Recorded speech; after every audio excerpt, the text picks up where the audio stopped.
Today, we have to focus on one of the most fundamental aspects to leveling yourself up as a being. When you're coming from a place of confidence, your social interactions with others are going to be easier, but most valuably, your view of yourself, your internal dialogue, that process is going to be less frictionless and smoother. When you are rooted in confidence, it's more likely that you're rooted in high frequency.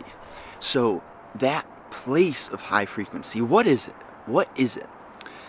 There's a big gap between states of mind, right? We have moods. We're fluctuating moment to moment, millisecond, seconds, minutes. We change moods and states of mind so frequently. But if your common state of being, on average, you're coming from a state of confidence, a high frequency place, which is this high frequency place, the simplest way to describe it is to use its opposite end of the spectrum. So anger and sadness, confusion, fear, insecurity.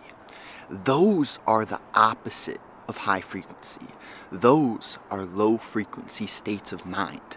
And when you're coming from a place of confidence, you're going to not be involved with those lower frequency states of mind on an average basis, right?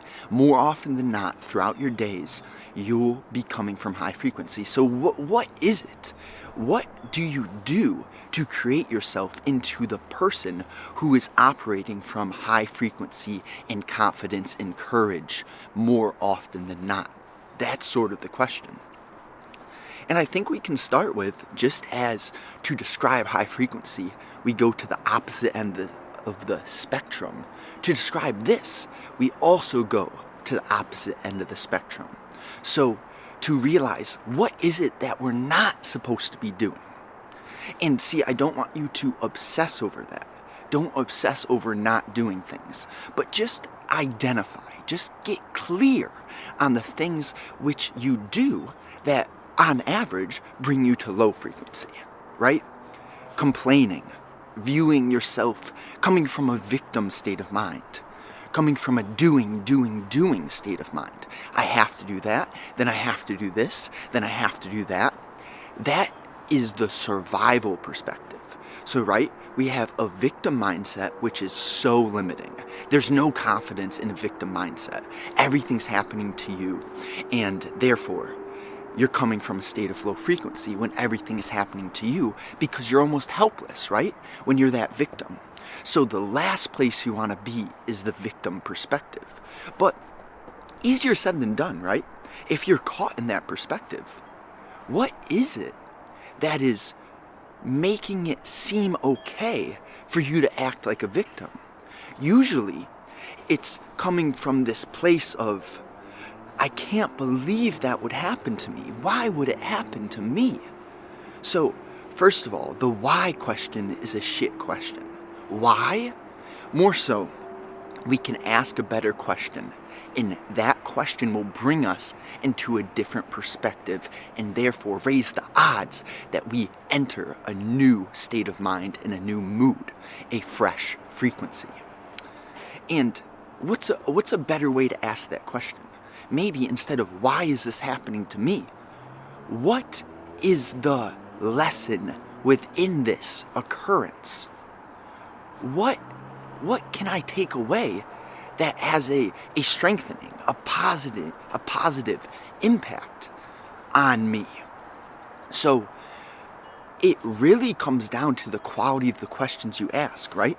Because right now we're talking about the quality of mind, the quality of your mood. The quality of your mind and mood is your life, essentially. When you get down to the core of it, things are going to happen. People are going to act in certain ways. There's a lot that you don't control, right? But when you do get clear on what is in your ability of regulation, the big one is the quality of your mind. So we want to identify any sort of time that we're coming from victimhood, When you identify it, then you create the space to potentially change and improve it. Without identifying something, there is no potential for improvement. So maybe you're in the victim state, maybe you're in the survival state. The have to, I gotta do this, gotta do that. It doesn't feel good. It feels much better when you have an opportunity to do something. Okay, I get to do this right now. It's a small switch in language, but it is deeper than that. The small switch in language is sort of the result of the deeper switch internally. Right? Because you're not going to realize the power in language until the internal shift has began to initiate. And once those internal shifts happen, you identify how problematic, how weakening a victim perspective is, how troublesome the survival, the have to perspective is. Then we have potential space for a new perspective. What is that? I would label it a thriving state of mind. So we start with confidence, and now we're moving into this thriving state of mind. So what is the connection between confidence and a thriving perspective? Well, usually it starts with subtraction. You subtract the victimhood, you subtract the survival state of mind. And then we are left with one more option. This one more option is a beautiful place to come from, but don't believe me, because this isn't about intellectual description. I'm not telling you, I'm not educating you on something. I'm getting to the core of what it is and how to change your entire quality of mind. So it's not an education on something intellectual, but this is the unraveling of an experience, a change, a massive shift in the quality of your life, which is the big experience we're all playing in.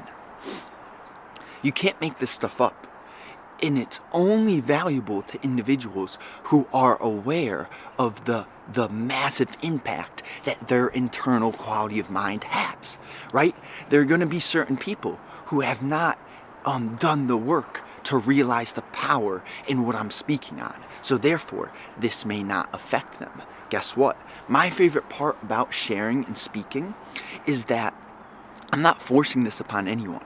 Like, the people who are meant to see this and listen to this will find it. They will. I don't know how they will. I just trust that they will. It's just that simple. It's that confidence. Sometimes. So see, in any entrepreneurial journey, in any journey that you are connected to your heart, odds are that you are going to be doing something different from society, from the external expectations. And that's where the confidence comes in. That's where the trust needs to be built. Because when you're listening to your heart, if you don't have the confidence and the trust in the big picture, then you might end up selling yourself short and not pursuing that truest journey, that true calling from your conscious, from your heart. So when I bring up the heart and the conscious, we have to touch on how that message can be misconstrued from your mind. Because there is a difference. Your mind and your heart, they're not the same thing. There can be a connection that gets built. But your ego and your deeper self are two different things. So more often than not, the thoughts that you're thinking are not actually the message that's coming from your heart. Often the thoughts that we are thinking are egotistical projections in terms of what is that person thinking of me. So focused, so caught in others, in division.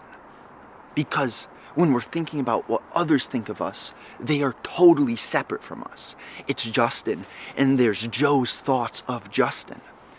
But that's not where we want to focus. Why? Why isn't the question. What is the gap between the mind and the heart? How can we better understand this gap? What is the difference?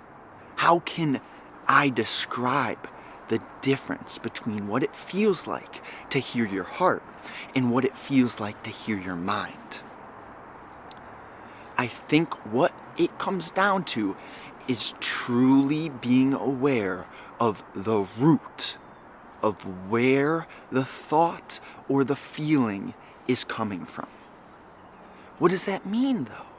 What does that mean? Well, we come back into the distinction between high frequency and low frequency. More often than not, your heart's message is going to be a message coming through strength, courage, trust, nature, deeper feeling, intuitive sensations within that are undeniable, that you can't even describe where they come from. There's just something within that is so powerful that you feel you should trust. That usually is going to be a message from the heart. And now, what does it feel like to misconstrue the message of the heart? Usually, what happens there is you get a deep pull, a powerful sensation, everything that I just described. And then the mind turns it into something obsessive in terms of a desire, a want, something that you have to do, pulling yourself back into that survival perspective. I have to. That's not it. That's not it. What it truly feels like to understand the message of your heart, your calling, the pull of your conscious, is to understand that you have a long-term path, that there's a direction that you're meant to be going, and to align your daily actions, thoughts on a moment-to-moment, millisecond-to-millisecond basis. I'm not talking 1 hour you do this, great, now 1 hour, no, I'm talking second to second, minute to minute.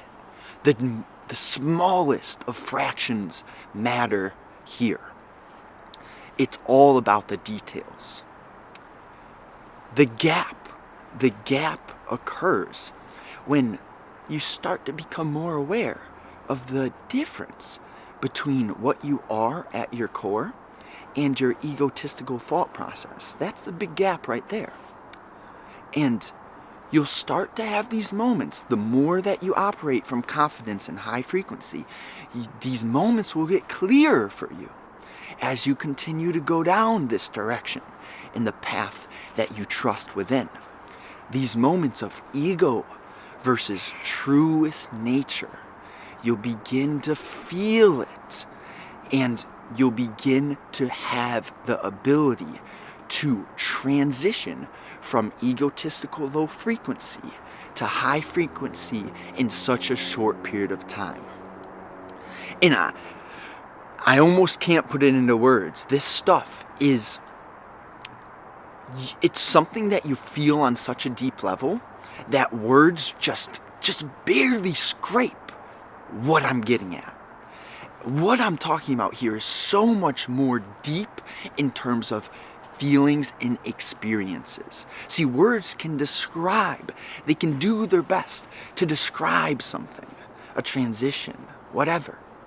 But to truly have this confidence and to truly build your awareness to the point where you can feel that friction, that tenseness, the moment that the ego begins to arise, that's the experience. It's that catching yourself in the moment and then realizing that it's a choice to remain caught in this low frequency egotistical state or mood.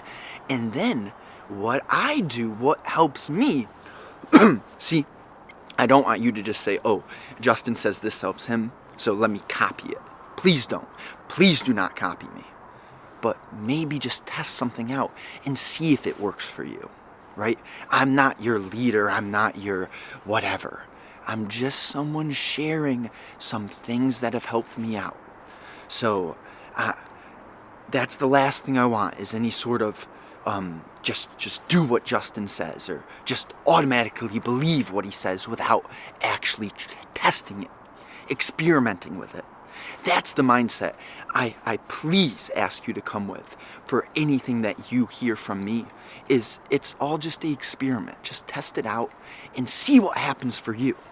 That's where your decision, that's where the end comes from. is, what do you feel? What do you think? Because some stuff, it might work for me and it might work beautifully for you. But some other things, it might not. Who knows? So that's why you experiment. So lastly, if this was valuable to you, I do one-on-one work with specific individuals who are at the level to do that one-on-one work. So if you feel that there has been anything revealed to you, or that you just feel a bit freer, a bit lighter after listening to this, all I ask is, if you're sincere about getting to this path, being on this path, and developing yourself in the most strategic way, just shoot me an email. All of them, it's agliscuscapital@protonmail.com in the description. Just shoot me an email, give me a little bit of context about your situation, and we can do a free healthy energy breakdown session. That'll be an hour. And essentially, we'll focus on where you're at now, where you want to go, what might be standing in your way, slowing you down, preventing you from accelerating in that direction that you want to go. And if I could help you go from where you're at now to where you want to go, if I see that gap and deeply understand it, then potentially we'll go further down that route. So just shoot me an email if this was valuable. If you're on the podcast, rating or review, I would deeply appreciate it. And on YouTube, just drop me a like. Let me know what you found most valuable. I appreciate you sincerely. Have a wonderful day.